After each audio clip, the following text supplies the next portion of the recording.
Hatiku semakin berdebar kala sepeda yang kukayuh semakin mendekati rumah kosong itu. Bulu kuduku terasa berdiri saat aku benar-benar berada di depan rumah itu. Suasana pun terasa lebih dingin. Hingga tak terasa aku mengayuh sepedaku dengan begitu kencang. Klak! Sial! Hal yang sangat kutakutkan benar-benar terjadi.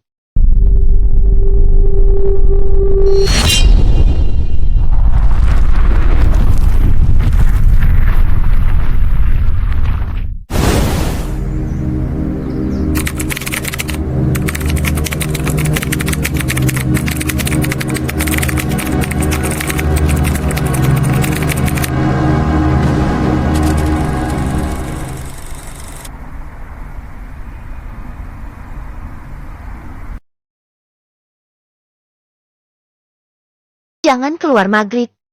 Masuk sih, sudah sore. Pamali orang hamil masih di luar rumah menjelang maghrib seperti ini. Rupanya ibu mertuaku sedang memperhatikanku dari ambang pintu rumahnya. Aku yang sedang bersiap membakar daun kering di samping rumah hanya mengangguk, lalu menginjak beberapa helai daun yang sudah terbakar agar api tak meluas ke daun kering yang lain. Sebenarnya aku sudah hafal betul dengan larangan itu. Tapi rasanya tanggung jika dedaunan itu hanya disapu tanpa dibakar. Karena sudah pasti nanti malam akan kembali berserakan tertiup angin. Dengan langkah gontai aku masuk ke dalam rumahku yang bersebelahan dengan rumah ibu mertua. Kutatap jalan setapak di depan rumah yang menjalar panjang menuju pusat kampung. Sembari mengusap perutku yang semakin membesar di usia kandungan yang menginjak 8 bulan. Dengan harapan Mas Herman, suamiku, segera muncul dari kejauhan. Biasanya Mas Herman sudah pulang bekerja sejak jam 5 sore. Tapi saat ini jarum jam sudah menunjukkan hampir setengah 6 sore namun dia belum juga kembali. Sebenarnya bukan tanpa alasan aku menunggunya sejak tadi. Tapi entah kenapa sejak pagi pikiranku terus membayangkan bakso Pak De Ali yang ada di pusat kampung. Mungkin ini yang dinamakan ngidam. Karena baru kali ini aku menginginkan sesuatu sampai terbawa mimpi seperti ini. Ah, kalau saja aku tidak ketiduran tadi. Pasti aku sudah berangkat sejak sore. Aku bergumam sembari membuang nafas kesal. Kupikir tadi Mas Herman akan segera pulang. Jadi aku lebih memilih menyapu halaman dibanding pergi membeli bakso. Aku kembali mengintip dari celah gorden berharap Mas Herman segera datang. Namun ternyata nihil. Kutatap jarum jam yang kini sudah menunjukkan pukul 6 kurang 15 menit. Itu tandanya tinggal 15 menit lagi menuju azan maghrib. Waktu yang sangat sensitif bagi ibu hamil, terutama di desa ini. Aku menyebutnya Desa Seribu Pamali. Karena memang di kampung ini masih sangat banyak pantangan apalagi untuk wanita terutama ibu hamil sepertiku. Keinginanku untuk menyantap bakso Pak De Ali sudah semakin tak terbendung lagi, hingga muncul keberanian di otakku untuk melanggar satu pantangan ini. Kebetulan sepeda ontel milik Mas Herman tak dibawa kerja dan tergeletak di samping rumah. Jika hanya melanggar satu pantangan kurasa itu tak terlalu fatal. Jika perjalanan berangkat menuju warung bakso Pak De Ali 5 menit, dan pulang juga 5 menit. Maka aku masih punya 5 menit untuk menunggu pesanan di sana batinku. Aku langsung mengambil uang, lalu keluar rumah dengan sangat hati-hati agar ibu tak curiga. Tapi aku harus memastikan jika ibu mertuaku tak melihat aksiku. Sebenarnya hati kecilku merasa takut, tapi keinginanku mengalahkan rasa takut itu. Jika aku menunggu Mas Herman pulang, sudah pasti warung bakso Pak De Ali sudah tutup. Tak lupa ku ucap bismillah dan berdoa meminta perlindungan pada Yang Maha Kuasa berharap tak ada apapun yang menghambat perjalananku. Ku kayu perlahan sepeda tua yang sebenarnya sudah tak layak pakai itu. Menyusuri jalan setapak menuju pusat kampung. Ya, rumahku dan ibu mertua memang jauh dari pemukiman penduduk lain. Kami hanya tinggal berdua di kebun peninggalan almarhum bapak, tepatnya di ujung desa. Untuk menuju pusat kampung, aku harus melewati perkebunan sawit tanpa satupun rumah penduduk. Hal itulah yang membuatku takut. Namun ada satu hal lagi yang membuatku lebih takut, yaitu rumah kosong yang sebentar lagi akan kulewati. Sebenarnya rumah kosong itu menurutku tak terlalu angker. Hanya saja cerita orang-orang lah yang membuat rumah kosong itu terkesan mistis dan menakutkan. Aku memang baru beberapa kali melewati rumah kosong itu karena aku termasuk penduduk baru di kampung ini. Ya, baru 2 bulan aku tinggal di sini. Tapi aku sering mendengar cerita orang-orang tentang rumah tersebut. Hatiku semakin berdebar kala sepeda yang kukayuh semakin mendekati rumah kosong itu. Bulu kuduku terasa berdiri saat aku benar-benar berada di depan rumah itu. Suasana pun terasa lebih dingin. Hingga tak terasa aku mengayuh sepedaku dengan begitu kencang. Klek! Sial! Hal yang sangat kutakutkan benar-benar terjadi. Rantai sepeda itu terputus karena aku terlalu kuat mengayuh. Lebih sialnya kenapa harus di depan rumah kosong ini. Aku terpaksa turun dari sepeda dengan jantung yang semakin berdetak tak karuan. Kulihat rantai itu sudah tak berada di jalurnya. Sedangkan aku tak punya banyak waktu untuk membenarkan kembali rantai itu. Dengan segala pertimbangan, akhirnya aku memutuskan untuk menaruh sepeda itu di pinggir jalan. Akan menguras banyak waktu dan tenaga jika aku harus menuntunnya hingga ke warung bakso Pak De Ali. Apalagi jika melihat langit yang semakin gelap, ditambah dengan cuaca mendung, membuat jalan yang kulewati semakin gelap. Aku berusaha untuk menahan diri agar tak menoleh ke arah rumah kosong itu. Tapi entah kenapa leher ini seakan tak sejalan dengan pikiran. Tanpa sadar kini, aku sudah menatap rumah yang hanya berjarak beberapa meter saja dari tempatku berdiri. Ternyata aku salah jika menganggap rumah itu tak terlaku angker. Beberapa bagian rumah terlihat hampir roboh termakan usia. Ada sebuah kolam ikan kecil di samping rumah yang airnya sudah keruh cenderung hitam. Beberapa bagian dinding yang terbuat dari anyaman bambu juga sudah bolong disantap rayap, sehingga aku bisa melihat sedikit bagian dalam rumah. Rumput liar juga sudah menjalar di lantai. Tidak adanya lampu sebagai penerangan membuat rumah itu semakin menakutkan di mataku. Dadaku berdegup 2 kali lebih cepat saat samar-samar kulihat sosok berbaju hitam di samping kolam. Sosok itu bersembunyi di balik pohon besar sedang memperhatikanku dari kejauhan. Kupanjatkan segala doa yang ku bisa dalam hati. Ingin rasanya aku berlari, tapi entah kenapa kaki ini terasa sangat berat untuk pergi dari sini. Kilatan cahaya dari langit membuat sosok hitam yang kulihat semakin jelas. Sosok itu tinggi kurus, menggunakan kebaya berwarna hitam dipadukan dengan kain jarik dengan warna senada. Aku tak bisa melihat wajahnya, karena dia terus menunduk. Di tangan kanannya terdapat kampak besar dengan ujung mengkilap, sedangkan di tangan kiri, seperti sedang menggendong sesuatu, namun tak begitu jelas karena terhalang batang pohon. Astagfirullah! Aku memegangi perut buncitku begitu erat. 2. Petir menyambar begitu keras membuat aku sejenak menutup mata karena kaget. Namun saat mata kembali terbuka, sosok hitam itu tiba-tiba menghilang begitu saja. Kesempatan itu kugunakan untuk pergi dari sini. Namun aku bimbang antara pulang atau melanjutkan perjalanan. Tanggung sudah sampai di sini, lebih baik aku lanjutkan saja. Tekadku sudah bulat. Semoga saja nanti aku bertemu Mas Herman di jalan, agar aku tak pulang sendiri. Sosok kurus kering. Aku kembali berjalan secepat yang ku bisa. Keringat sudah mulai membanjiri punggung dan keningku.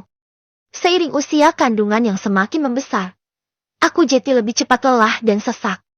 Ditambah lagi, bulu kuduku yang tak berhenti meremang sejak melihat sosok tadi. Bahkan sampai saat ini aku masih merasa ada yang mengikutiku dari belakang. Namun aku tak berani menoleh.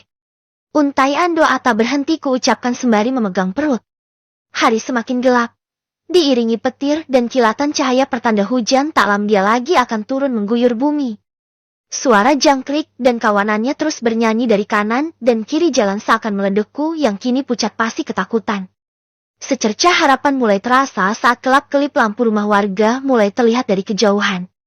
Aku semakin melajukan langkah menuju tempat tujuan. Akhirnya, warung bakso Pak De Ali terlihat juga. Pak De, bakso 1. Ucapku dengan nafas tersengal.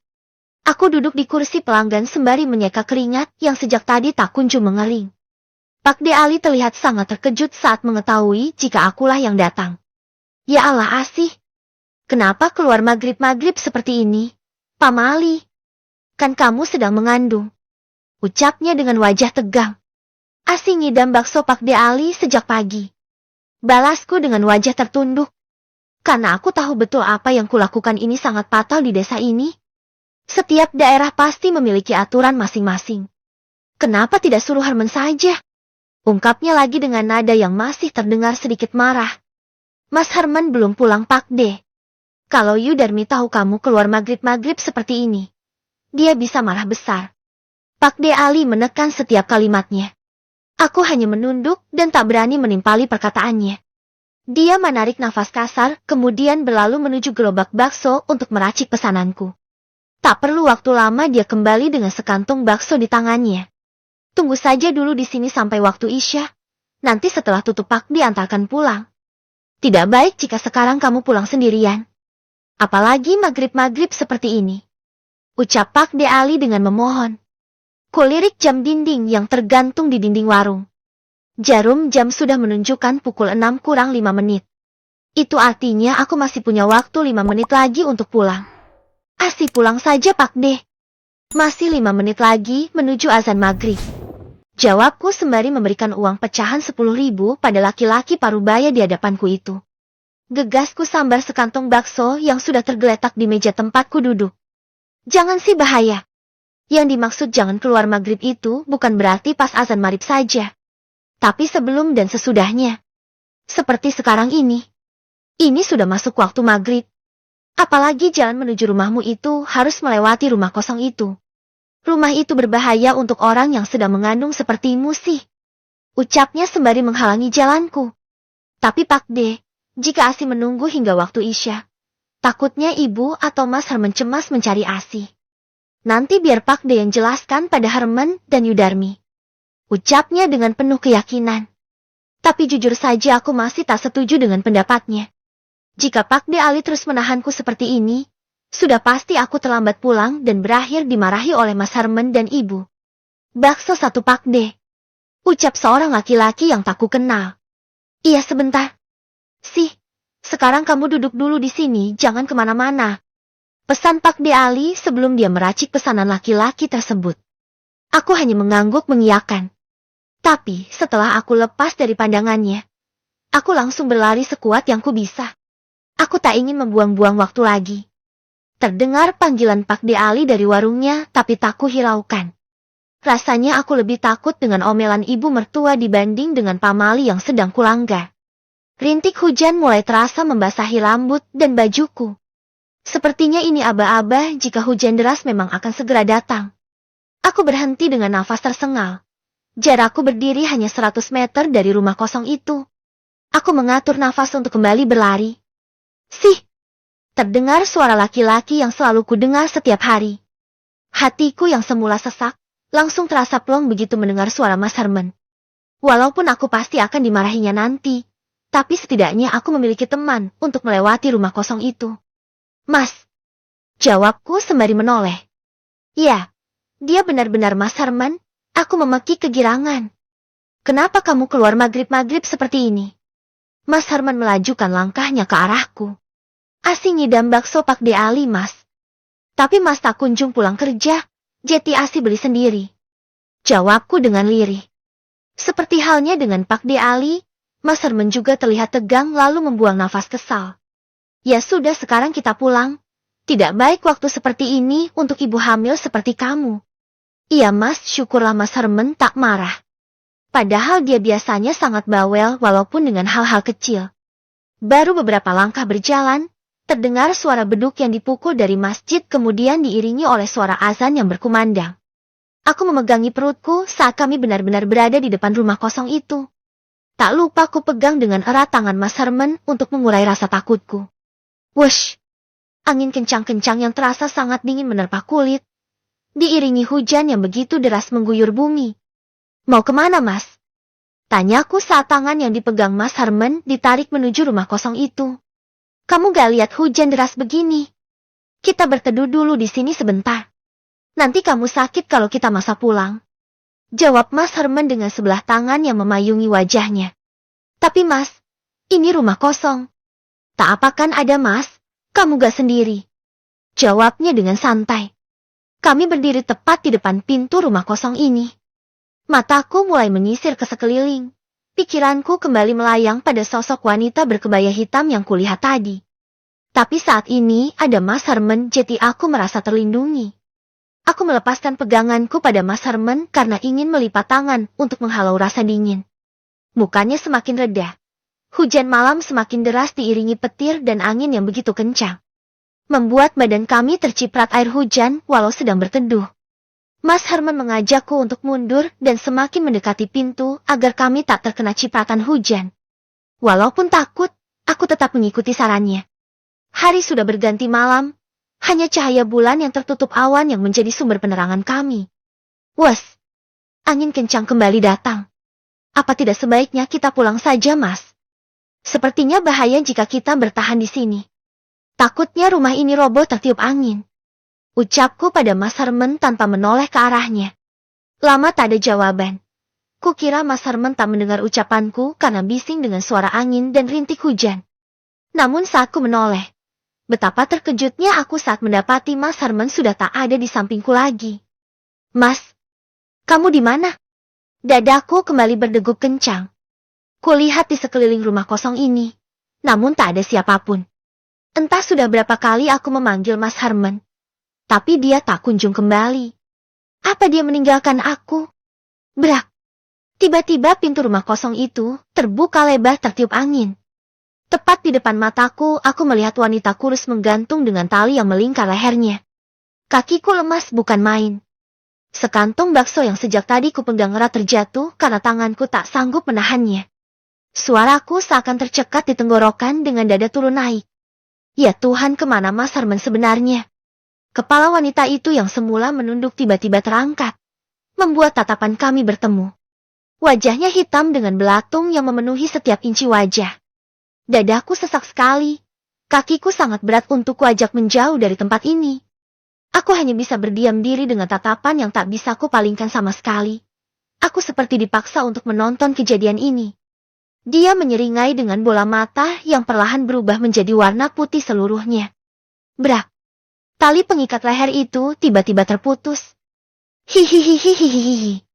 Wanita dengan perawakan kurus kering itu merangkak mendekati kakiku yang kini bergetar hebat. Suara tawanya membuat suasana semakin mencekam. Dua.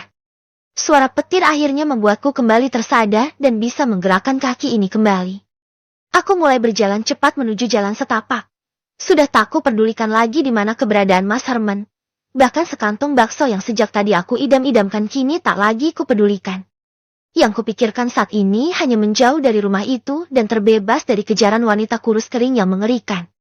Aku berlari tunggang langgang di bawah guyuran hujan yang begitu deras dengan jalan setapak yang licin.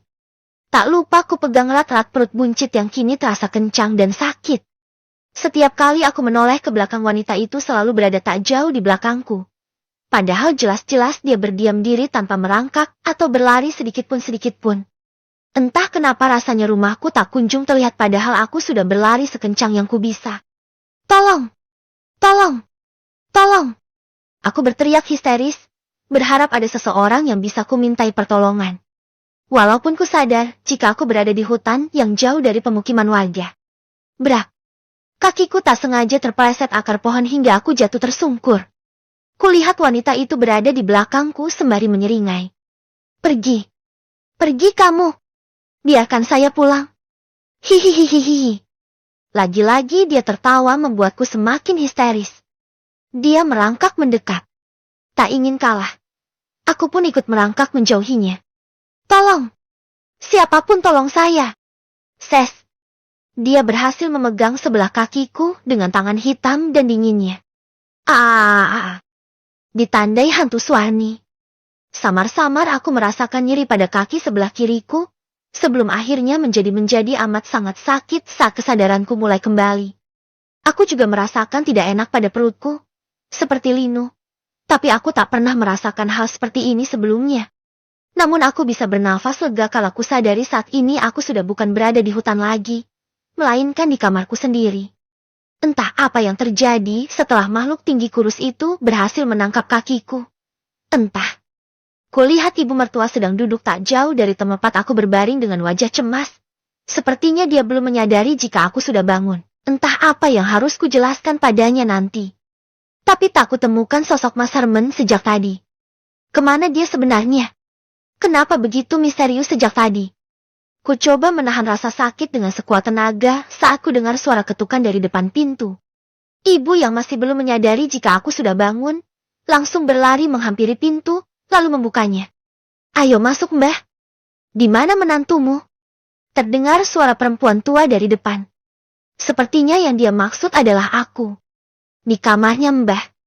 Tiba-tiba perutku terasa kencang dan amat sakit, sampai tak bisa ku tahan lagi. Aku berteriak sekencang mungkin. Orang yang mereka panggil Mbah itu langsung menyerbu kamarku. Kutebak wanita tua itu adalah seorang dukun beranak. Rupanya ada Mas Harmen juga. Ya, aku tak salah lihat itu Mas Harmen. Ada apa Asih? Apa yang sakit? Tanya Mas Harmen dengan wajah panik. Aku tak bisa menjawab pertanyaannya. Aku hanya bisa memegangi perutku sembari terus berteriak kesakitan. Bagaimana ini Mbah? Ada apa dengan istri saya? Biar aku periksa dulu. Wanita tua itu mendekat dengan fokus yang terus mengarah ke perutku. Perlahan dia mengarahkan tangannya ke perutku dengan mulut yang tak berhenti komat kamit. Entah apa yang dia baca aku pun tak mengerti. Tapi saat tangannya menyentuh perut, aku merasakan sakit yang luar biasa. Bahkan lebih sakit daripada sebelumnya. Sakit jangan. Aku kembali histeris sembari menjauhkan tangannya dari perutku. Wanita tua itu pun sontak langsung menjauhkan tangannya. Jujur saja aku takut janinku kenapa-kenapa. Aneh, gumamnya dengan wajah keheranan. Dia kembali menyentuh perutku, dan rasa sakit yang sama kembali hadir. Apa yang terjadi pada istrimu sebelumnya? Ibu dan Mas Harmen kompak tak menjawab. Keduanya hanya duduk dengan kepala tertunduk. Aku tahu, pasti mereka berat menceritakan jika aku telah melanggar pantangan yang sangat berat tadi sore. Tapi bukankah seharusnya mereka menceritakan apa yang terjadi? Agar wanita tua yang kuyakini adalah dukun beranak ini tahu apa yang harus dia lakukan. Tak tega membiarkanku terus-menerus mengerang kesakitan. Dia mengambil kain panjang berwarna hitam seperti kain jarik dari tas cincinnya. Harmen, ikatkan kain ini pada perut istrimu. Tak perlu terlalu kencang. Asal jangan sampai terbuka hingga matahari terbit nanti. Ucapnya sembari memberikan kain itu pada Mas Harmen. Baik Mbah. Aneh. Saat Mas Harmen yang memegang perutku, sakit yang kurasakan tak separah tadi. Bahkan saat kain itu melingkar di perut, rasa sakit itu tiba-tiba hilang begitu saja berganti dengan sensasi dingin dan sejuk. Wajah lega tampak dari ketiga orang di depanku, termasuk ibu mertua yang sejak tadi duduk di ambang pintu kamar sembari memanjatkan doa. Baru saja aku merasa nyaman dengan perutku, tiba-tiba kaki kiriku kembali terasa sakit. Sehingga aku kembali histeris dibuatnya. Ada apa lagi Asih? Tanya Mas Harmen. Aku hanya menggeleng dengan kaki mengeliat menahan rasa sakit. Tampaknya wanita tua yang kini ku ketahui namanya adalah Mbah Mar itu. Mencurigai kakiku yang terbungkus selimut. Dia mulai mendekat. Namun tiba-tiba ibu mertua melarangnya. Tak usah Mbah. Mungkin kaki Asih hanya kesemutan. Bohongnya. Tak apa. Biar kulihat dulu. Jawab Mbah Mar. Jangan Mbah. Mungkin penyakit kulit Asih sedang kambuh. Tidak ada hubungannya dengan janin yang dia kandung. Bohongnya lagi. Apa ini? Aku sama sekali tak memiliki penyakit kulit. Kenapa seolah-olah ibu sangat tidak ingin Mbah Mar melihat kakiku? Apa maksudnya? Namun Mbah Mar tetap memaksa. Dia berhasil menyingkap selimut yang menutupi kakiku. Mas Harmen dan ibu saling memandang dengan tatapan lesu. Aku sungguh tak mengerti dengan tingkah ibu dan anak itu. Ya Allah, ucap Mbah Mar sembari menutup mulutnya. Dari ekspresinya aku bisa menebak jika dia sangat terkejut. Memang, luka itu menurutku juga sangat aneh. Terdapat luka memar hitam kebiruan di pergelangan kaki yang melingkar rapi sebesar 2 ruas jari orang dewasa. Lebih anehnya, rasa sakit yang ditimbulkan oleh luka memar seharusnya tak sampai separah ini. Kenapa kau tidak bilang padaku Darmi, jika menantumu telah bertemu dengan hantu Suwani? Tanyanya dengan marah. Maaf Mbah. Jawab ibu dengan terbata-bata. Kau juga Harmen. Kenapa kau tak bilang sejujurnya? Kenapa kau hanya bilang jika istrimu sakit perut biasa? Lagi-lagi Mbah Mar marah. Maaf Mbah. Saya takut jika Mbah tahu yang sebenarnya. Nanti Mbah tak mau menolong istri saya. Jawab Mas Harmen dengan ketakutan. Tentu saja aku tidak akan mau. Sekarang juga antarkan aku pulang. Dan jangan pernah datangi aku lagi jika terjadi apa-apa dengan istrimu. Ucapnya ketus. Tapi Mbah, saya mohon. Hanya Mbah yang bisa kami mintai tolong. Ucap ibu dengan memelas. Darmi, kau bukan penduduk baru di kampung ini. Kau tentu sudah tahu sepatal apa jika wanita hamil telah ditandai oleh Suwani. Saya tahu Mbah. Jika kau tahu, kenapa kau sampai teledor seperti ini? Kau tak perlu minta maaf padaku, karena bukan aku yang akan merasakan kesakitan itu. Lalu kami harus bagaimana, Mbah? Aku tidak tahu. Jangan melibatkan aku atau siapapun jika itu berkaitan dengan arwah Suwani. Setelah berkata seperti itu, Mbah Mar langsung berdiri dan berniat meninggalkan rumah. Namun Mas Herman dan ibu mertua kompak menghalangi jalan Mbah Mar. Bahkan keduanya sampai bersimpuh. Mbah, kami mohon bantu kami kali ini saja, mohon ibu. Maaf Darmi, aku tidak bisa.